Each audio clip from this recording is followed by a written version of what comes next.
What's going on, guys? Welcome to Dime Dropper for another one of our 2021-2022 post-game recaps. Before we get started, please make sure to subscribe on YouTube at Dime Dropper Podcast, Apple Podcasts, and follow us on Spotify. And of course, to follow us on all social media platforms at Twitter, Instagram, Facebook, and TikTok at Dime Dropper Pod.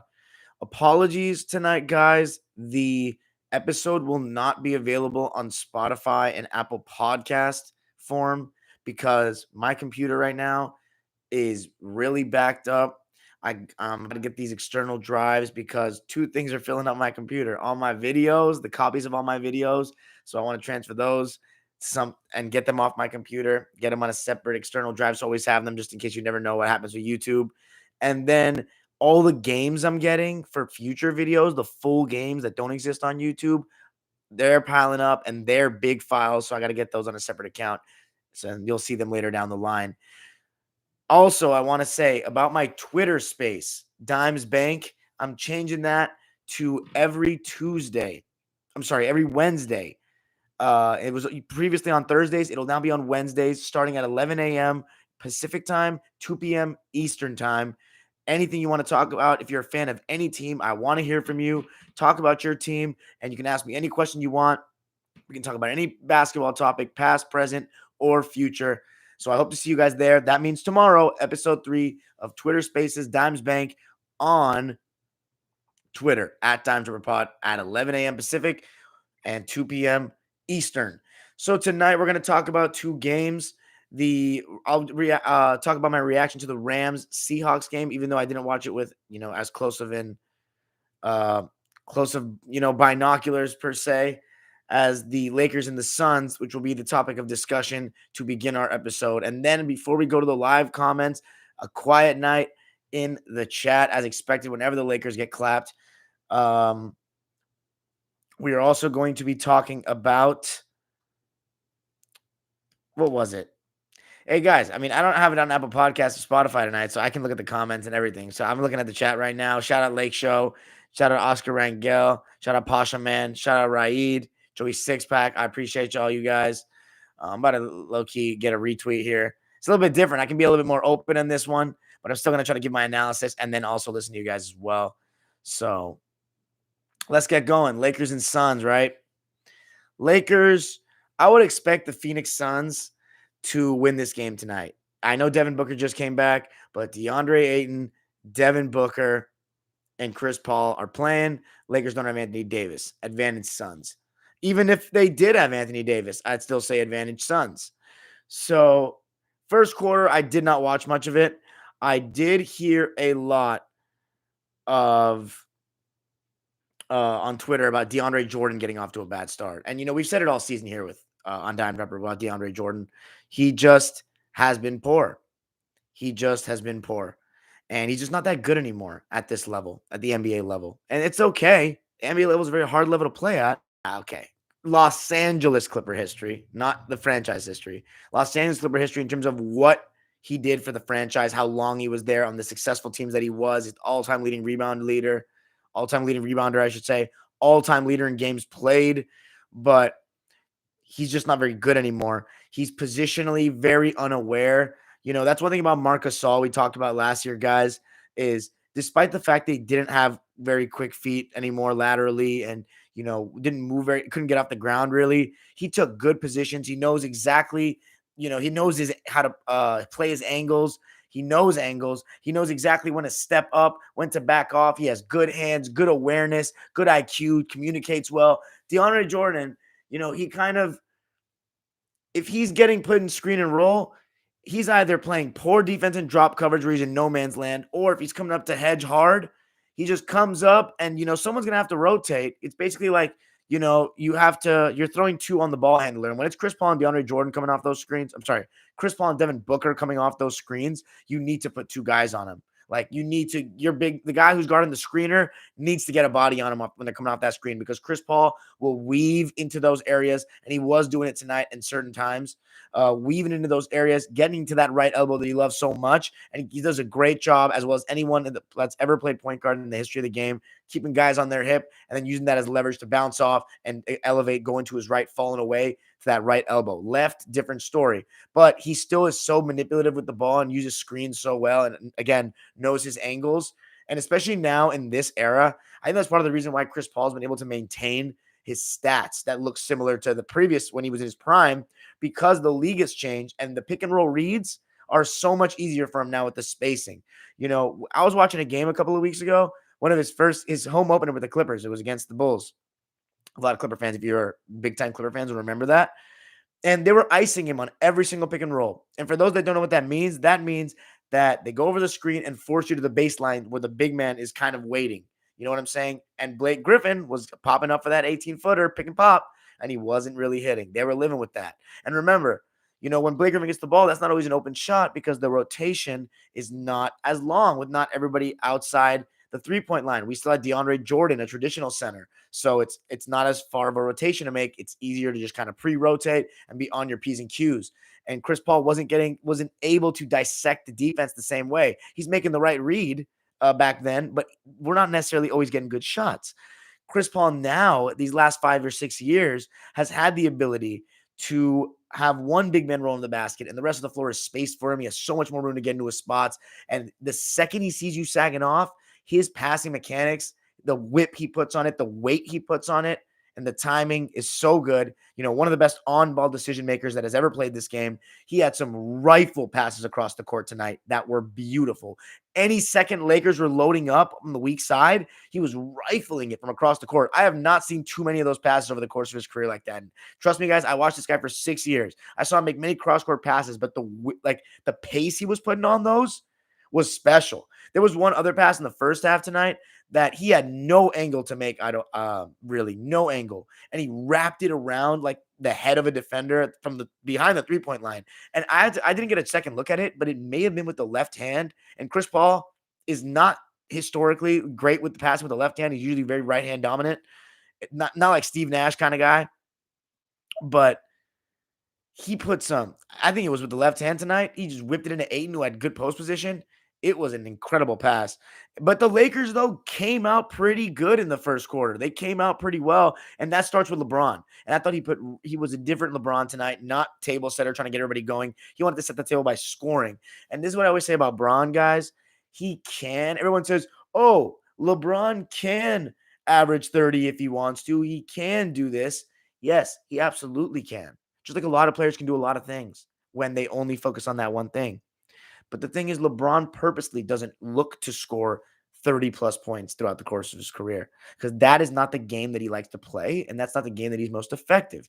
He likes to attack and just make the right play based on what the defense is giving him. Sometimes he likes to let other guys get involved at times as well. He usually likes having one star to feed off of. Obviously he hypothetically likes the big threes, but that third guy, as we know, always takes a little bit more of a back seat. This season, we haven't even been able to see the three of them on the court to even really make assumptions about how it's going to go long term because they haven't been on the court enough. And AD getting injured just proves that even more that this Lakers season, sorry Laker fans, is turning out to be a train wreck right now. And if they can rebound by this and make it to the conference finals, even the conference finals, that would be impressive at this point. And it's just, you got to ask questions from everybody, but I'm not here to just, make it seem like the Lakers are in their grave. You know what I'm saying? They could still get a good run of games going and find some kind of form without Anthony Davis. But it's just, I know very well by being a Clipper fan and seeing all those years of Chris Paul and Blake Griffin being injured all the time, that when you have star players that are injured, that just kills the chemistry of your team and your chances of winning the championship because rhythm is very important. And when you have guys missing games, you always, especially with long-term injuries, a month, 3 weeks and more, you have to incorporate them back and make an effort to get them back into their best form, and then proceed by developing your chemistry. If your team picks up good habits without that guy, bringing them back sometimes hurts that chemistry. It's a whole bitch to deal with. And that's why a lot of times these championships in various sports, I've seen it as a Chelsea fan. We win the league when we have good luck with injuries. 2015 and 17 Premier League, you saw that. In the NBA, every single year you can point to it. You got to have some good luck with injuries. And the Lakers are an aging team. And that's what comes with age is injuries. And the Lakers are it's just gonna be tough. So I'm not gonna get into all that right now, honestly. We gotta just break down the game. And I thought LeBron in the first quarter went with his scoring. And the point I was trying to make was LeBron, when he goes into like just scoring mode, and I'm not saying it was his fault tonight and he made the wrong decision doing that, but it's just not very effective. Like the team lets him eat and then no one else gets going because LeBron really holds on to the ball a lot more than most scorers. He's not like a Jordan or a Kobe. And casuals will say, Kobe, what do you mean? It's not about the amount you shoot. It's about how long you take to get into your shot. And LeBron likes to dribble at the top of the key a lot, and a lot of time goes off the shot clock, and that kills ball movement and kills rhythm. The Lakers do not have great ball movement.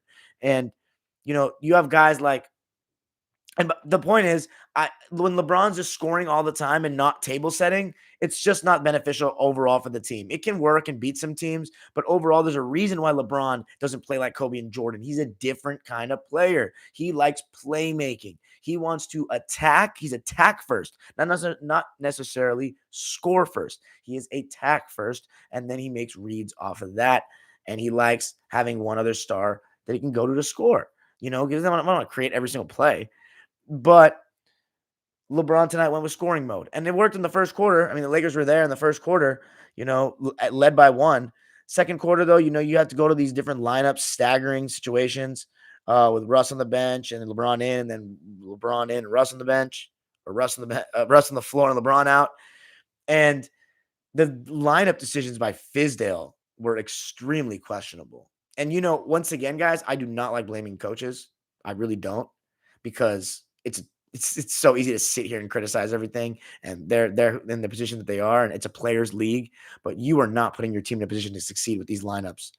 I already have talked about on various occasions with you guys this season that the THT, Russell Westbrook, and LeBron trio to start games is not good, because THT is not a spot-up shooter, and he's losing confidence by the second right now, being made a spot-up shooter. And where have we heard this before, Dime Dropper fam?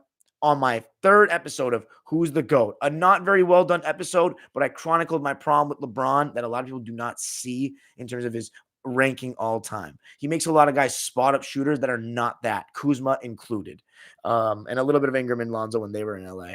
But Lonzo, he let him do his thing a little bit. It wasn't too bad. But, and with Westbrook on the court, he's going to get the other chances to play make, to do secondary ball handling duties to LeBron. THT, there's not really room for that with that lineup. Him off the ball, he's not a spot-up shooter. He likes to get downhill, get in pick and roll, and handle that ball. And so you put those three out there, right? That's not good. But when you put him out there with Isaiah Thomas, who, by the way, congratulations to Isaiah Thomas for getting back in the league, repping for us little guys out there. I'm a big Isaiah Thomas fan. I was a fan of his at University of Washington. I remember that big, I think it was to win the Pac-12 tournament, or like one of the big Pac-12 tournament games back when they used to have the Pac-12 tournament at Staples Center, or Pac-10 back then. He made that big game winner. I forget against who, but Isaiah Thomas, I fuck with him heavy. Hold on. I'm thirsty, man. I love how I can do this, I'm not on Spotify and Apple Podcasts tonight. It's a little more relaxing.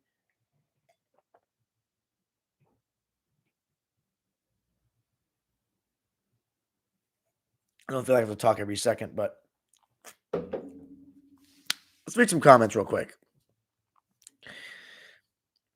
Intel Wild been MIA for cool minutes, says Lake Show. Facts. Intel Wild he doesn't want the smoke right now.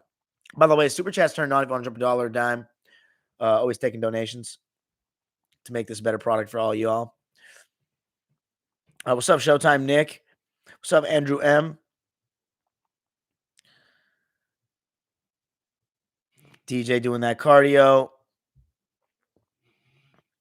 Oh, don't worry, Raid. We're going to get into Rondo very quickly. Lake Show's facts. We're going to get into LeBron's injury in a second.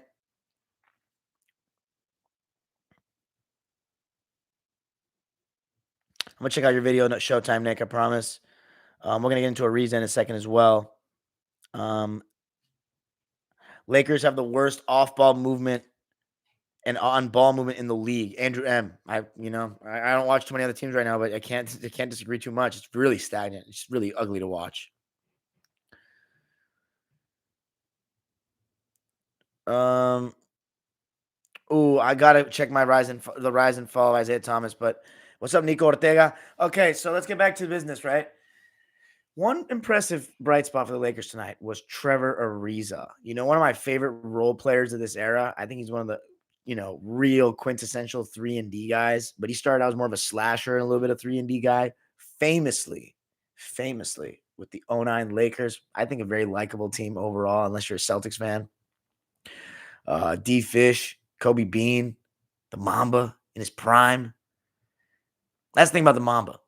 I like '09, '08, and 10 Kobe the best because even though '06, he still had more bounce and he could still score. Like nobody could score. Like maybe only Jordan and Wilt Chamberlain in his heyday could score. The mental side of the game, the experience, and the unselfishness that he showed in those 3 years, it all came together. He may have lost a step. He may have not been getting to the rack as much, but he's so fine-tuned all the parts of his game, didn't hold on to the ball too long. It was just that '08 to Kobe Bryant is one of the best players of all time. He really is. Like truly one of the best players of all time. He did not play with as much help as people think. He had a great supporting cast and a great coach, but the system works with good post players. There's a reason why the triangle doesn't work anymore. It's not just because it's outdated. People don't know how to post up like that anymore as well. You still get open threes in the triangle. It's just not, it would be nice if you could do a mix of the triangle and some pick and roll. But man, the triangle is for teams that like to play big boy basketball, not chucking up 3 spacing ball. And Kobe Bryant is part of that post. You know what I'm saying? Like, I love Phil Jackson. We were just talking about this today with me and my boy in the Lake Show. But Phil Jackson, you can make the argument he's the GOAT all day long. But, like, let's not act like he didn't have the 2 best shooting guards to ever play basketball as, like, the centerpieces of his championship teams. Michael Jordan and Kobe Bryant. That's just not anybody. You know what I'm saying? They can do spectacular things with the basketball. They can score from basically everyone on the court. And even if they can't score consistently from beyond the 3-point line, that doesn't matter because everybody puts too much emphasis on the 3 ball. Because at the end of the day, in the playoffs, when shit gets physical and shit gets tough, that's why Steph Curry and Kevin Durant, how many finals MVPs do they have between, how many consensus best player in championship teams do either of them have combined? Probably one. Steph Curry in 2015, because KD and Curry, that argument will still always exist. KD may have outperformed him in the finals, but you can make an argument that it's all because of Curry and Clay and how much KD was able to go one-on-one. At the end of the day, it's because they are jump shooters. And that shit does not always work in the playoffs. They settle for threes and long jumpers. Steph Curry's 6'3". There's limitations to that as a scorer. He's not a post-up guy. You know what I'm saying? He was getting hand checked by Kevin Love in 2016. He was chucking threes. He couldn't get to the rim. Simple facts. You can say he was injured all you want. He choked in Game 7, and I love Steph. This is being real, though. It's being real. Blew a 3-1 lead, Game 7 in your own home court. Kevin Durant blew a 3-1 lead because they were loading up on him. Oh, Andre Roberson. He was clogging my spacing. Dude, get in the post. Come on, you're 7 feet tall, but he doesn't like that game. He doesn't love banging in the post. That's why Kobe and Jordan are clear, because they are going to post up. They are going to put pressure on your defense. Michael Jordan's going to put pressure on the rim. To me, that's why they stand out. And Kobe really refined his game in those times. But back to the game tonight. I'm going on tangents because I'm not doing Spotify and Apple Podcast. But anyway, definitely should have played more than 21 minutes if that's the case. Jesus. Yeah, 12 points, 5 rebounds. Lakers were pretty decent in the second half. They tried to go with LeBron at 5 for some portions of the game. And I thought it was decent. But I also thought that the Suns were getting a lot of good looks anyway. And a lot of that was because Chris Paul was just wheeling and dealing, and a lot of times hunting Carmelo on the switch. I did like that when Carmelo was in, he was being really aggressive going to the post. He was not getting some calls going his way. And the Lakers overall didn't get some calls going their way tonight. But I liked how he posted up Chris Paul on the left side of the floor. And they tried to kind of just double team him, but he split it nicely, almost lost the ball, and then turned over his left shoulder and shot over a chair. But on the next play down, or a couple plays down the other way, Chris Paul got the switch with Melo in the pick and roll because Lakers were at LeBron at the 5 and go and switch everything. And he got right by him, got an N1. And, neither of them can guard each other. But the Suns were getting a lot of open threes. Mikal Bridges was, Cam Johnson. Jay Crowder was 1 of 4 from 3 tonight. Those were all the shots he took. He was pretty quiet overall, except for one moment, which guys all know what I'm referring to. We'll get to. Chris Paul, though, was wheeling and dealing, getting into that mid-range area. But the Lakers are doing a decent job in that first half, decent. Emphasis on decent. The Suns were still missing a lot of open threes, as I said. Cam Johnson, Landry Shamet, who I'm sorry, I like Sham. He's obviously in the intro, as you guys know. But he every time I watch him play, just bricks everything. 1 of 5 in the field tonight for him, 0 of 3 from 3. And there's a lot of funny jokes about Shamet on Twitter. But campaign also, I thought that a lot of Suns players in the first half, when they had Isaiah Thomas on him, they were like not hunting him and like not trying to take advantage of that. Which in the past, Isaiah Thomas, that's his big thing of part of the reason why I think he was out of the league for over a year, because he's a liability on defense and everyone knows it. As I said, I love Isaiah Thomas. I love his confidence tonight, but he was missing everything. Like straight up, he was just missing everything. Defense wasn't worried about him. And, you know, I just thought though, but the Suns were bailing out the Lakers though when he was guarding somebody. They were shooting a lot of contested threes like over him, Campaign especially. And Campaign didn't have the best shooting night tonight. Didn't have the best game. 2 of 13 from the field and 1 of 7 from 3. And I thought the Suns missing a lot of open threes is the only reason why the Lakers were really still in it at the half. They were only down by 2 points, 54-52. But in the second half is when it all went to shit. I also want to say Dwight Howard did not play at all today. I heard he just got back from COVID protocols.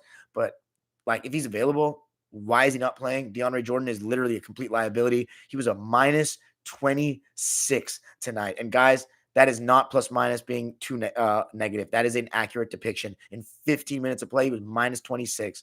He was awful, man.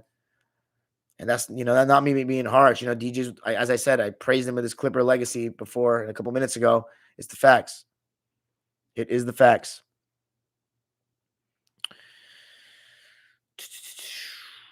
Thank you, Nico Ortega. I appreciate that. The donation. Yeah, Lakeshow's confirming what I said about the triangle. Anyway, so I also thought Russell Westbrook in the first half was playing pretty well too. I thought he was being pretty aggressive, going at Devin Booker, and Devin Booker was getting really heats about the off arm. He was swinging his left hand when he was finishing on those drives, Russell Westbrook. But I think he was 5 of 11 in the first half, and I thought he was pretty decent and made some really nice passes. There was 2 passes in a row he made to put the Lakers up, I think 34-30. Just a bullet past him, Ariza under the basket when he was like about to pass up a wide open driving lane, and a really nice right-handed scoop pass around the back of JaVale McGee to Melo in the corner, like shovel pass in the left corner, and he hit it. And that was one of Melo's 2 makes. The other one was the turnaround I told you about. But in the second half, it all went to shit. And it started with Devin Booker getting really hot in the beginning of the third quarter. And there's not much the Lakers could do about that. He's making some contested shots. And he's Devin Booker. He's one of the best players in the NBA. That's just how it is. He was the best player in the Lakers-Sun series last year, undoubtedly. And he was the best player on the floor again tonight, in my opinion. I think you can make a good argument. Actually, you can make an argument for Braun, but I think Book did it so efficiently with everybody else getting involved. Whereas, it's just too all over the place. When you lose by 18, it's hard for me to say, no matter how well you played, if you're the best player on the floor tonight. I think Devin Booker was just smooth with it. Chris Paul dissected it. The Suns were in control. Second half, the Suns went up by 10 because in the first 3 minutes because of Devin Booker's, little onslaught. Wayne Ellington, he got taken out of the game, I believe. Let me do a double take on that. Double check that. The Lakers made an early substitution and brought in Isaiah Thomas early in the third quarter. Yeah, for THT, I'm sorry. Which honestly I think was a pretty decent move, but it doesn't really do much because Isaiah Thomas is struggling to get his shot going. He's not going to be honored much off the ball, from deep because he's not proving that he's making shots. So the defense is going to sag off on him all day long. And that's what they were doing. And with DeAndre Jordan out there also, he's not affecting anything offensively. That's another thing. I didn't remember seeing DeAndre Jordan get put in screen and roll today much. And I believe if they probably did, I would assume that they did a good job of me not noticing by, packing the paint and making the Lakers shoot threes, because they made the Lakers shoot threes because they know they have, they're the brick squad out there. And THT is one of those because he is not a spot up shooter. And you can see in the numbers tonight with THT. 1 of 13 from the field and 0 of 8 from 3. And look, this is what I'm going to tell you guys, Laker fans and basketball fans. If you guys want to go to say THT sucks now, I know I clowned him and said Taylor Horton turnover and all that stuff. You don't know basketball if you don't think he's a good player. Seriously, you don't know basketball if you don't think he's a good player. He's not being put in positions to succeed. He is not. Not everyone's a spot up shooter. Do I think he should be doing a little bit better? Maybe making a little more shots. Maybe he's not putting enough work behind the scenes in the gym, shooting threes. Maybe. I don't know that. What I do know, though, is THT is not a spot up shooter. He likes to get downhill. He likes to attack. He likes to handle the ball. And you got to give him some confidence. He's losing confidence. And that's what this game is all about.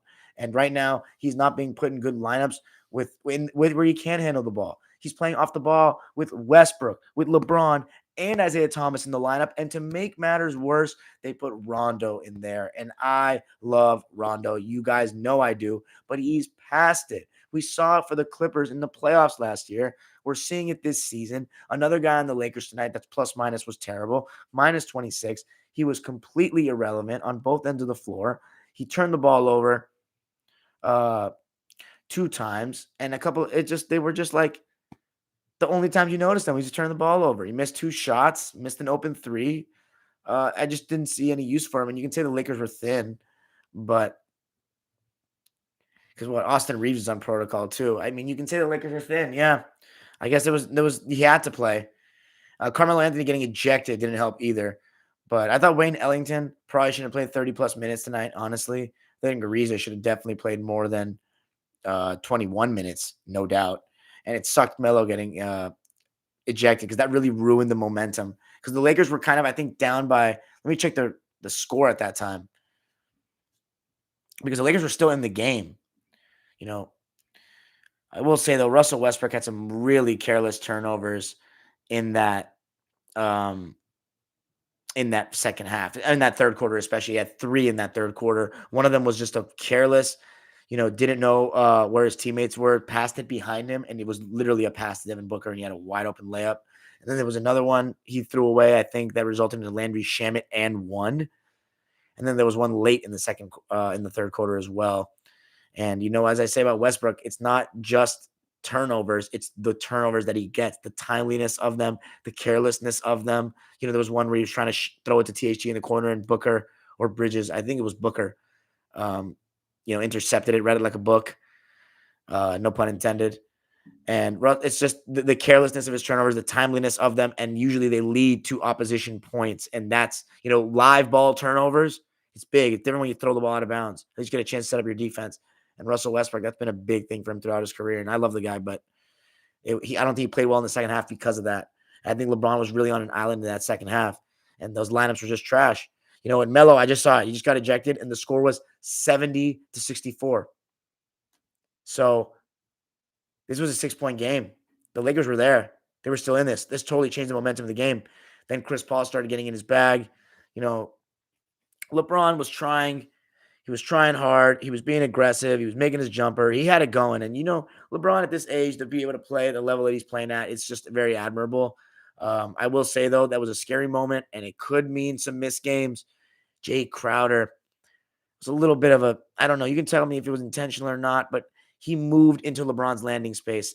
And when he was in the air on a layup. And I just think that's fucked. I think that, and even if you're playing pickup, man, that's dangerous when you move into someone's landing space on a layup because, you're worried about going up. You're not looking at who's below you like that.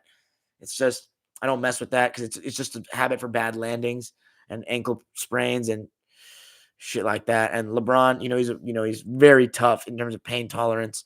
That's part of the reason why he's had such great history with health. And he came back, and his adrenaline took him to the finish line of this game, but he may miss a couple of games, and that's going to be really bad for the Lakers. But you never know. He's a tough guy. He may play next game, but I would assume he rests at least a game. But that was just kind of a little bit – that was tough. And I'm surprised he didn't get the foul on that as well. But things started going from bad to worse for the Lakers. After that, Chris Paul started just dissecting them in pick and roll.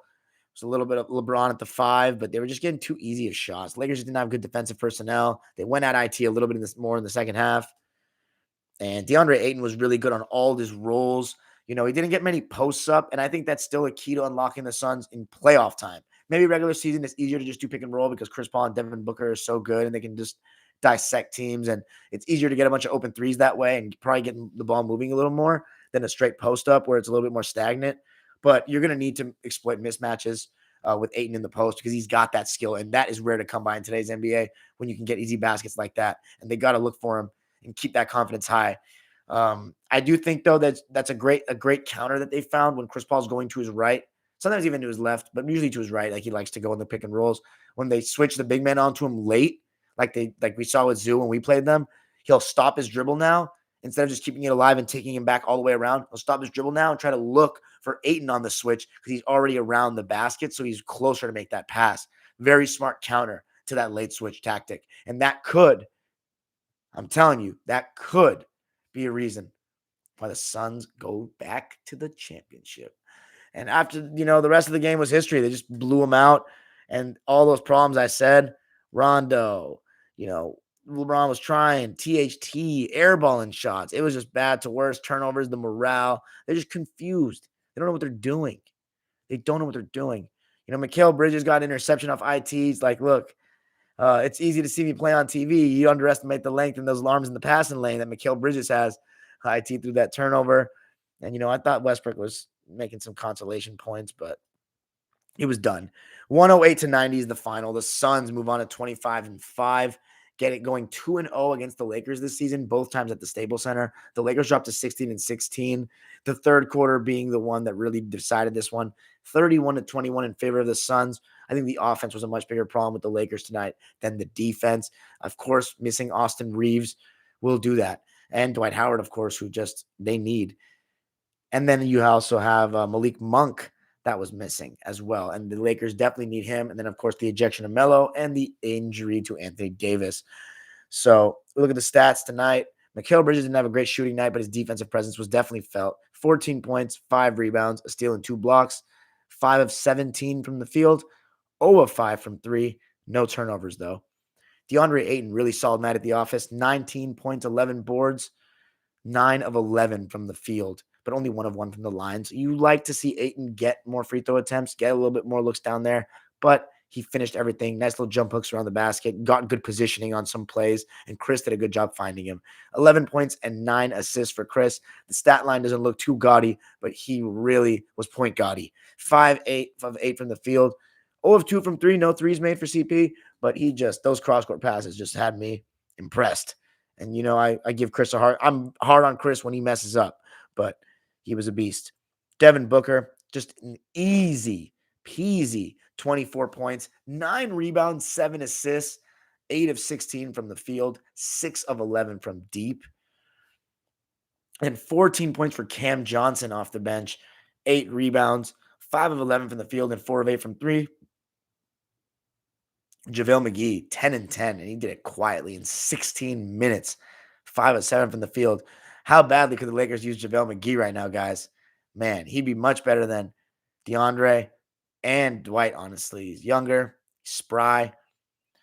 Lakers, LeBron, 34 points. He's really been on the field for LeBron. 2 of 5 from 3. He was aggressive. Only 5 threes. I like it.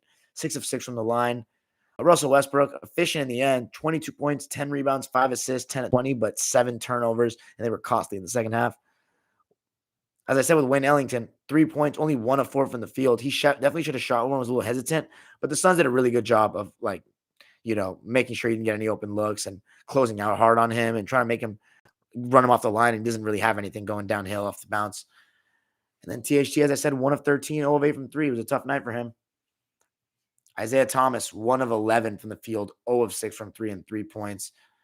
It was a tough night for him. The Rams, big win against the Seahawks. Got a little bit of luck with that pass interference, or no pass interference. But Cooper Kupp, another big game. Matt Stafford, another solid night. Cooper Kupp's just been unbelievable. I hope he wins an award this season, and I think he will. The defense, though, really held it down tonight. Really held it down. I thought the D-line was pretty good. Jalen Ramsey is just that dude. One of, if not the best corner in the league. Made some great plays again tonight. And nice. Just a good job overall by the defense and a big win for the Rams. Move on at 10-4 and starting to build a little bit of that momentum that I talked about we need to build before the playoffs start. So we still have a chance to win that NFC West as well. So let's look at the comments.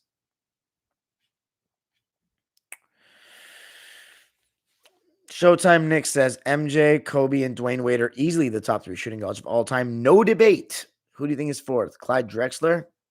How about the 5th spot? Well, I would say if anybody wants to debate that, feel free to do so. Clyde Drexler is absolutely, to me, probably the 4th best. 5th is a lot of guys. It's all about the timeline. Right now on my timeline, the best shooting guard of all time is Sam Jones. Where I am right now, 1971, it is Sam Jones. No doubt in my mind. 10 rings. I think he's definitely a top 10 candidate. There's been a lot of great shooting guards. It really depends on how you look at the game. He's never got a chance to lead and how much you hold that against him, But as a second option, he's one of the best Robins of all time because he closes the games. So I just wanted to make a case for him. Right, it says Harden might be 5. Oh, screw that dude. I don't think if he doesn't win a ring with this Nets team, I don't care what he did with Houston. It's great participation trophy as a leader. Great. Reggie Miller made it to the conference finals multiple times as the best player on his team. Say what you want about his actual ability on the ball. What about Harden's defensive effort? What about his over dribbling? And what about how he plays in the playoffs when it really matters? Cool numbers in the regular season. Anyway. I'm not saying you can't make an argument for 5, but he would never be my top 5 as it stands. Eric Hein Miller says, flush down toilet game, in my opinion. No AD when we were forced by Isaiah Thomas for 25 minutes. I mean, bro, if you want to say no AD, you're going to be making a lot of flush down the toilet games in the next couple of weeks. Andrew M says, IT Showaway should be unemployed today. Oh, come on, man. The Lakers is a tough place to go right now. I think he could be good on the Pistons or something. Ja'Cory Marshall says, when can you give up on this team? I hate Westbrook to the core. Why? What's he doing wrong? Andrew M. Sims, take out the 15 DJ minutes where they were minus 26 in 15 minutes, and Lakers actually win the game. Easier said to say that than done. Who was going to be in his place besides Dwight? Gabrielle says, do you think LeBron should just look to take 25 shots? Not literally everyone else sucks. No, you absolutely don't. You try to get everybody else involved and move the damn basketball better than tonight. And you try to push it as much as you can. Really, and try to push it as much as you can. But it's got to start with some decisions with the coaching staff, maximizing their team. I think you should start Monk at this point with Ellington. Ariza, Dwight Howard. This is what it should do at this point. Dwight Howard, Ariza, LeBron, Ellington, and Russ. Bring Monk off the bench with Melo and THT and Reeves. And then maybe DJ. I would honestly look to either use Huff or start picking up a big off the waiver wire and waive DJ. Just get rid of him. Seriously. If I talk about somebody that needs to not have a job for this Laker team, it's DJ. But I hope they still play him. Anyway, I think LeBron should look to take 20 shots, though, at least 20, or at least 18. Lakeshore says, absolutely Drexler, no question for me, is at 4. Oh, Joe Dumars is one. I want to name him. Joe Dumars is really good. Nico Ortega says, THT is so bad. He is not so bad. He played badly. Lakeshore says he's 21. LOL. He'll be fine. THT. Eric Heimler says THT is underrated. Nico Ortega says, I know I'm joking, but he's so inconsistent. Yeah, I mean, it's going to be inconsistent when he's not. I think he's been honestly not very good this season, but I just don't think he's in a position to succeed.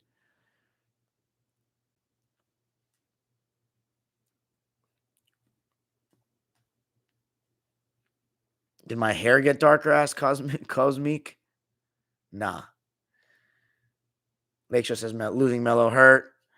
I wish we kept Caruso and KCP, says Raid. Yeah, that would have been nice. Now you really know how much KCP meant, especially with his shooting, man. He was more consistent than these bozos. But KCP started losing his confidence last season. KCP really started losing his confidence.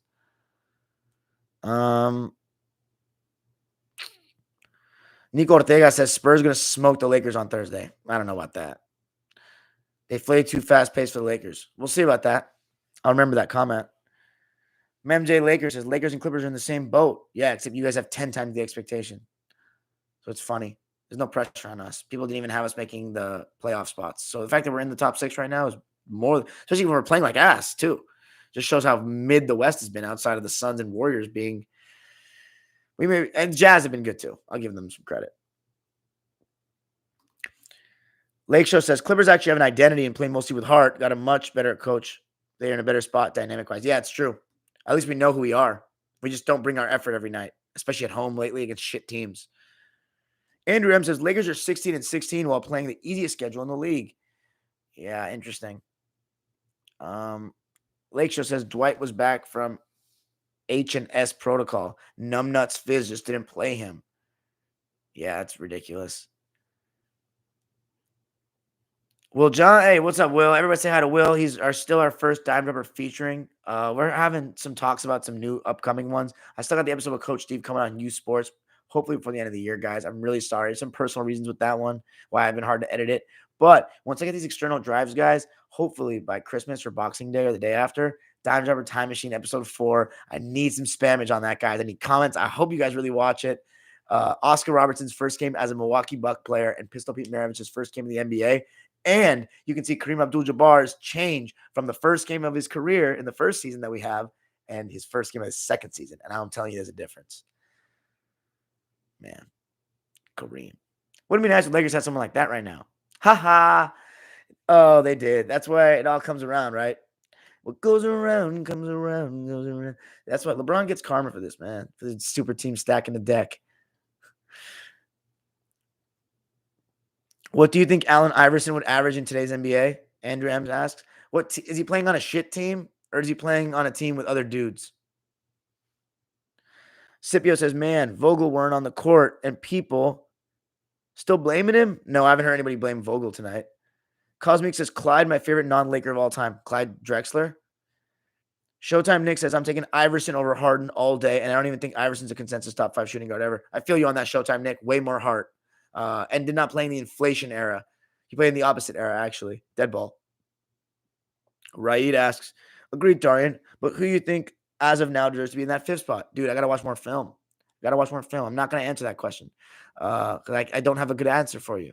I do not have a good answer for you. In my era, yeah, I'm not going to say hard. I'm not going to give him that satisfaction. I'm not going to give him that. We don't know. We'll leave that spot blank. We'll say Sam Jones for now. How about that? I'll give you Sam Jones. What does DJ bring to any team in the NBA? He's a fun guy.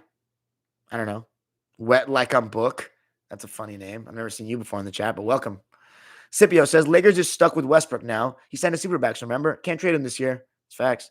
Right? It says, Iverson too inefficient, and we gloss over his playoff downers too easily. Okay. Can I just make a point, though? What do you think Allen Iverson's efficiency would be if he's playing now?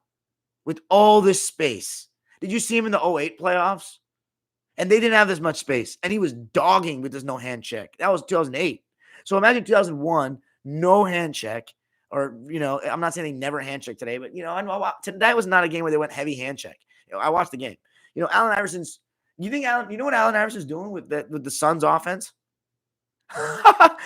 In 2001, that Iverson, 30 plus in his sleep. He's like sleepwalking to it.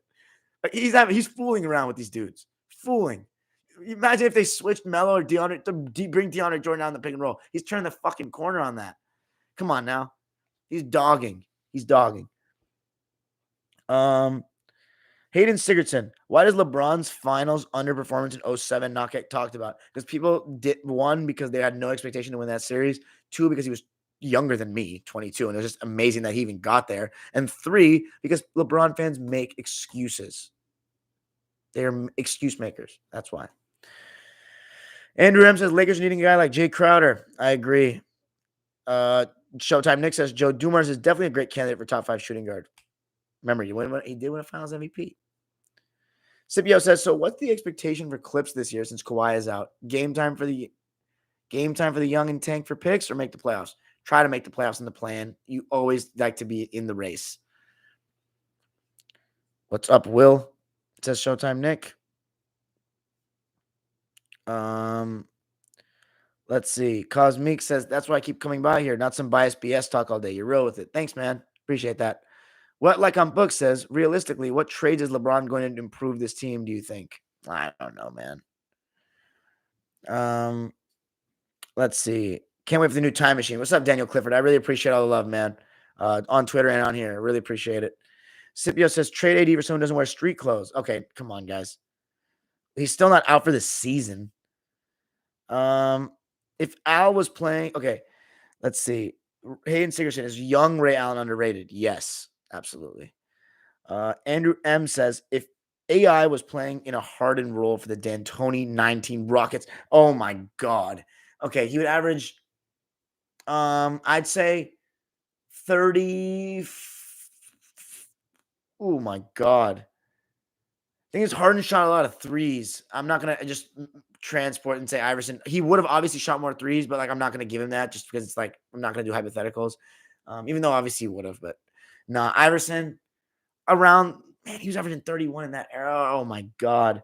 I'll give him like 37 points a game or 36 points a game. He's going to the line so much. And he's going to be foul baiting. Like, oh my goodness. 36 and like 8 assists and a couple of like 3 steals. Like on like 48% shooting. Like I think it would just be like that. And they would be winning games. But like not like a championship contender, but something like that. Showtime Nick says, damn right, Iverson had way more heart. I don't think I've ever seen Harden dive for a loose ball before. Have you? I don't, not with the Rockets or the Nets. Maybe OKC. I mean, I can't think of it off the top of my head. Showtime Nick says Iverson's efficiency went up when he played with Melo. Yeah, because and that didn't have good spacing, guys, because the post hand check. I'm telling you, bro. That shit made a difference for guys like Iverson. He was getting what he wanted. His teams just weren't that good. Showtime Nick says Iverson's off-ball movement is so underrated. Hayden and I talked about this before. That's something called the Iverson Cup for a reason. That is fact. People don't talk about that enough. Yeah, Iverson's nasty, dude. Showtime Nick says, when I was 9, I used to cover the ball while standing around because I didn't know any better. I was told to watch how Iverson moves without the ball. Good stuff. Right? Ask Darian, who's the bigger trader? Mon Trader or Elton Brand? Ooh, that one's tough. Oh, man.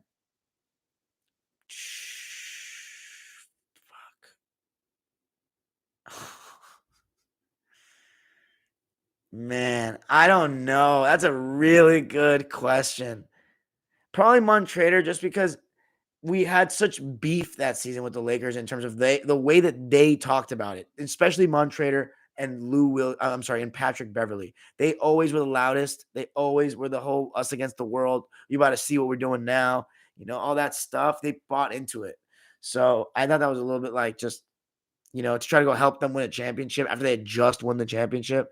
But at the same time, Elton Brand was wanted by the Clippers and he backed away, and he was our franchise player. And then he said, if Baron Davis comes, I'm likely going to play. So maybe Elton Brand, honestly. I just have the reason why I just have love for Elton is because he made one of the reasons I'm a Clipper fan. So like I have to, like, that just sticks to you as a kid. He was a beast. That's 06 season, but towards Achilles and the rest is history. Allen Iverson or Sam Jones?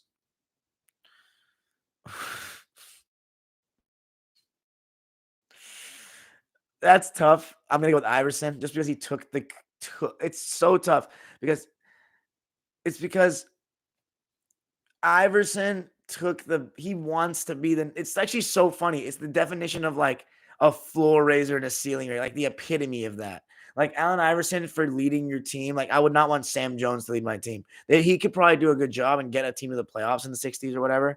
But like they wouldn't be a championship contender because if Russell's saying that he doesn't want, like he tries to save it and like he said that Sam does the LeBron stuff, like he tries to save it in reverse. He saves himself for the playoffs for next season, and that's not how as a leader to me. Unless you're LeBron talented, you have to be able to go balls to the wall. Iverson is, as Showtime Nick says, balls to the wall. Thing is, when you move Iverson to a secondary role, which he didn't really get to play much in his career, he doesn't like secondary role. He likes to be that dude, and I don't know. I don't think he buys in like that, but I'll give it to him over Sam. Even though Sam is a second, like he's just that dude. No, right? I'm not gonna say what you want me to say. Thoughts on Scotty Barnes? Oh my bad. What like on book? Um, as all-time Laker team would beat any other all-time team you can think of? Yes, absolutely. Um, thoughts on Scotty Barnes? He's really good, really strong, and he has some playmaking skills too.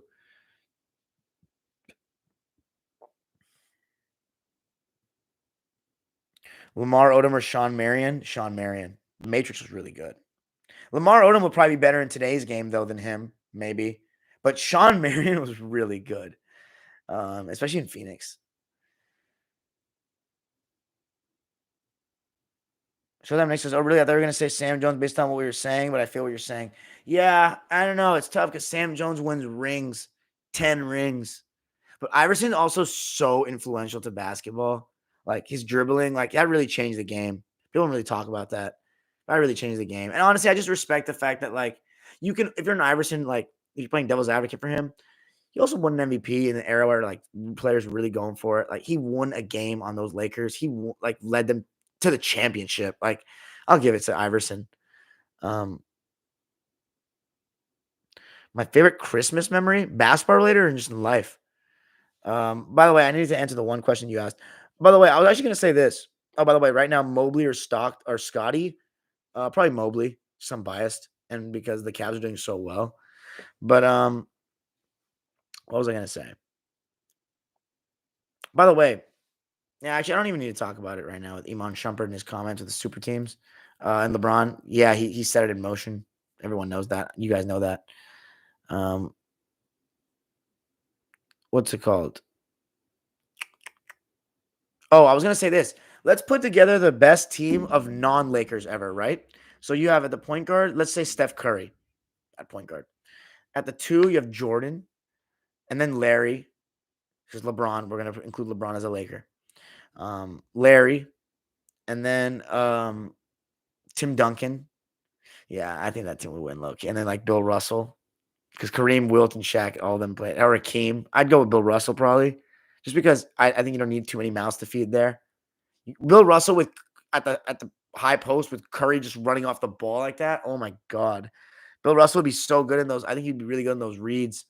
Um, Larry, I mean Steph Curry and Larry on the same team, and then Jordan. Like, yeah, oh, I don't even think the Lakers team could beat that. I don't like Magic and LeBron playing together, even though I think they'd be amazing. And Magic can play with anyone, honestly. It's really he'll sacrifice for LeBron, honestly. But yeah, he'll honestly sacrifice for LeBron. That's how Magic is. You got to push the pace though. If we're getting, I don't like Laker LeBron though. If we're going Miami or young Cleveland LeBron, oh my god, him and Magic would be a freaking show in the fast break. Anyway, Bradley Beal or DeRozan right now and all time. This season, I got to go with DeRozan this season. But in the last couple of years, Beal. 2021, Beal. 2020, Beal. 2019, I'll go with DeRozan. Go with DeRozan. And then before that, DeRozan. I get DeRozan has had a better career. He's been to the conference finals. He's one of the best players in Raptors history. I think Beal's one of the better players in Wizards history, but like he's not even top five. DeRozan's a top five Raptor. Um, him, Lowry, Vince Carter, Kawhi, and Bosh are the best five, in my opinion. If Raptors fans got any objection to that, go for it. But those are the best five to me. Beal is not a top five Wizard by no means. Especially if we're talking the Bullets, Gus Johnson, Pearl, Wes Unseld, Elvin Hayes. Phil Chenier is probably better than him as a Wizard or a Bullet. John Wall is better than Beal, to me at least. Gilbert Arenas. So, yeah, there's a lot of better Wizards than him. And I like Beal. He's had a good career. He's a bucket. Showtime Knicks is my favorite basketball Christmas memory is definitely revenge on the Celtics in 2008. Oh, you met Iman Shumpert? That's dope. Showtime Nick. Favorite Christmas memory in life? That's a great question. I had some really cool Christmas memories as a kid. It wasn't anything fancy or anything, but like just being around the family and getting gifts. I think nothing replaces just being with the family. You know, back when both my grandpas were still alive. And I had my nanny that was like a third mom to me that taught me how to speak Spanish that was around. And those are some great times. I can't think of one specific memory, but at my old house, you know, from ages like 1 to 8, honestly, those Christmases hit different. As a little kid, just getting those presents, you always got the most presents when you're little. I think nothing will top those. And then when I moved to this house, um, you know, my grandpa was super into Christmas and like family time and shit. So like, I'd say my favorite memories are with my grandpa. I'll give you a good one. 2011 Christmas. If you guys know basketball, you'll know exactly why that means a lot to me. Um, my grandpa was still alive. I think he was still relatively healthy at this point. Um, and I remember it was literally a kid on Christmas because Chris Paul, Chauncey Billups, and Karan Butler were making their debut as Clippers. And I had gone a couple of years watching Christmas basketball. I never saw the Clippers play on Christmas. And seeing them wear that red jersey against the Warriors that night and seeing Chris Paul close out that game, I'll never forget as long as I live, man. I just it was so surreal. It was so surreal seeing all those guys wear Clipper red. I just knew that shit was going to change. And it did. And it really felt like I had a star on my team with Chris Paul, like in his prime. I just couldn't believe it.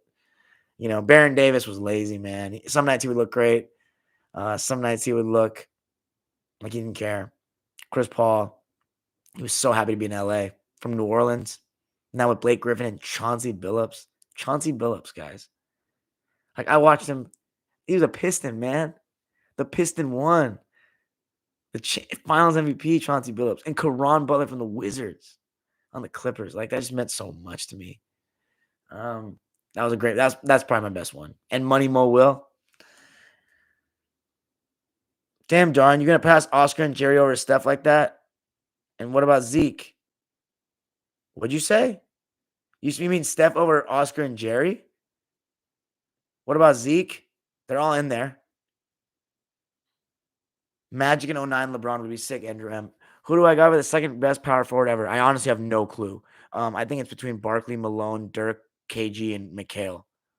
Those are all the candidates. I think Elvin Hayes is very underrated, though.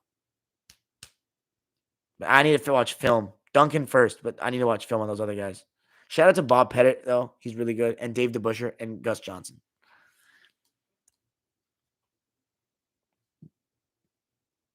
Dame, Clyde, Kemp, Nowitzki, Olajuwon. What kind of lineup was that? Oh, Lake Show says Zeke, MJ, Bird, Duncan, and Hakeem. Okay, I like that team. That's a good one. 2009 Lakers or 2020? It's a good matchup. 2009 Lakers in 7, though. Maybe 6.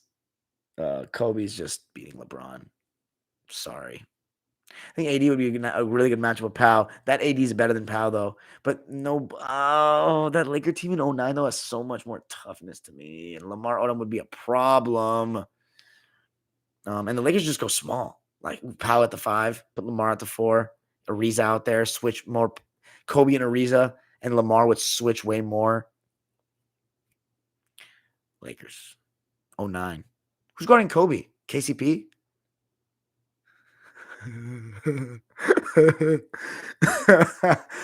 I just think the triangle, you can get good shots, man. I'm just biased to the Kobe Lakers. I think they're better, smarter players. The 2020 Lakers are not hungry like that. 09 Lakers are way hungrier. That's honestly what it comes down to. Yes, they got taken to 7 by the Rockets. That was one series. If Kobe's playing LeBron in the finals, you don't need to motivate him.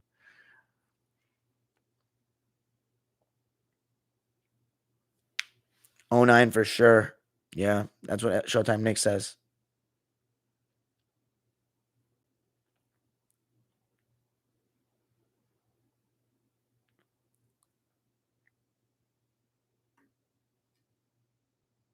'2020 AD or 2010 Gasol. Great comparison. I'm gonna go with Anthony Davis because his defense was so good. Not to say Powell's defense is bad.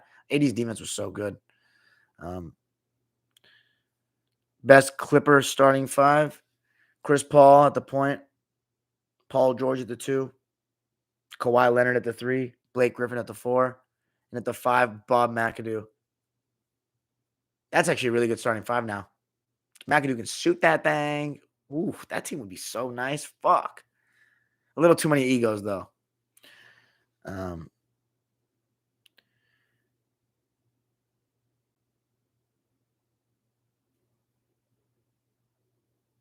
Dirk definitely can score on anybody 1v1 like on book. But I don't know. Duncan's defense is really good. I low-key think he would bully the shit out of Dirk one-on-one. Who's more unlucky, Chris Paul or Steve Nash? Probably Chris Paul. Just because of his injury history. I don't think they're that unlucky, though. I think it's part of the game. Steve Nash did get fucked, though, by the NBA in 07. I'm going to say that. 2008 Celtics versus 2010 Lakers.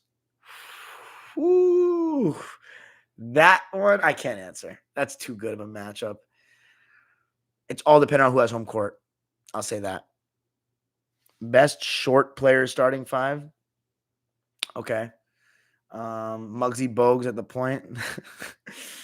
Because I want defense. And Isaiah Thomas is too score first. Shooting guard. Can I put Steph at the 2? Okay, we'll go. How about this? Jeff Hornacek, undersized shooting guard. Or we'll go with Gail Goodrich. He's more of a point guard size. So we'll go Gail Goodrich and Muggsy Bogues in the backcourt.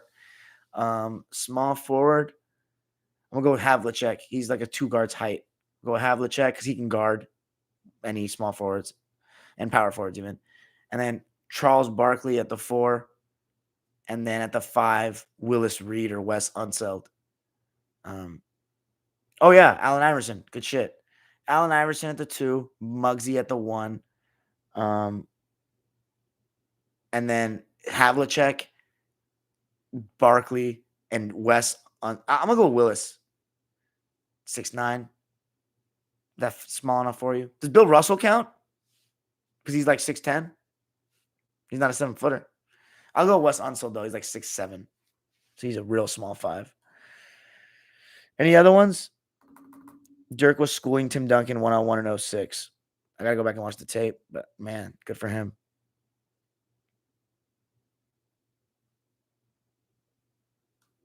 2018 Braun or 2009 Kobe. 09 Kobe because he moves the ball faster and he's more unselfish. But 18 LeBron, it would have been cool to see 18 LeBron with a team that he trusted more and see him try to actually move the ball.